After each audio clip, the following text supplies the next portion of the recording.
Hi, I'm Annabella from WVSD News. My guest today is Constable Jeff Palmer from the WVPD. Thanks for stopping by. Thank you so much for inviting me. I have a few questions for you. Absolutely. As a police officer, what kind of issues do you have to deal with daily? Well, we have to be ready to respond in case somebody needs our help. So the biggest issue we need to be prepared for is just that we need to be ready for any number of things. And when people need our help, we need to be there for them. Cool.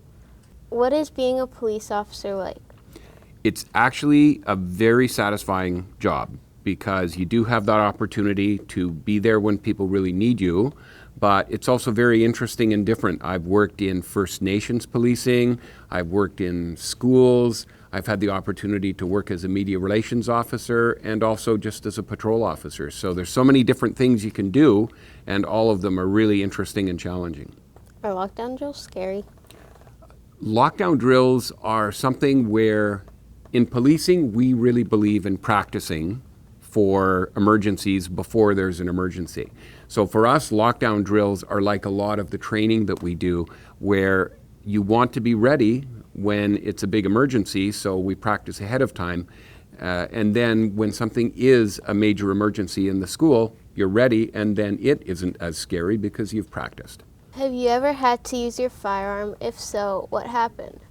I'm like most police officers. I've had to have my firearm out for a number of times when people were being threatening or dangerous. Fortunately, I've never had to fire my gun at any suspect, and I hope that continues.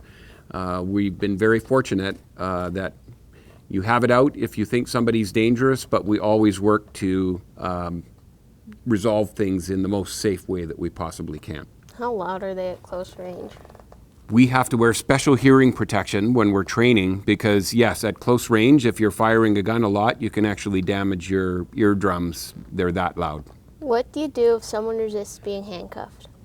Well, we work as a team in policing. And by working in a team, we try and have extra officers so that you can manage things in the most safe way possible without ever hurting someone. We aren't ever wanting to hurt someone. We're just wanting to stop someone from doing something dangerous or harmful, and we want to do it in a way that protects ourselves, but also protects the person that we're arresting. Yeah. Is it true that police officers buy donuts on their breaks?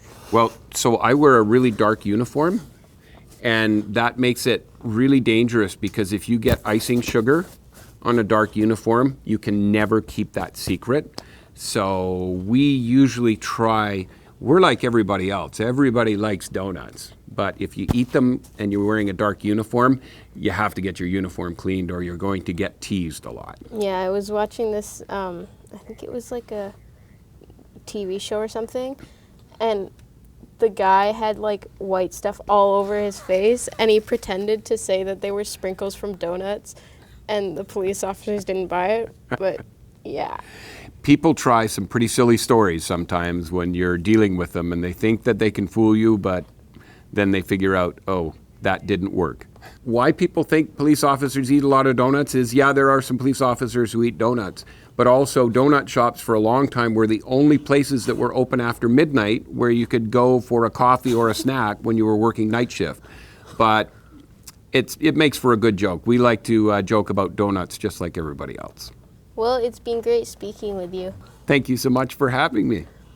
I'm Annabella, and you're watching WVSD News. We'll be right back after the break.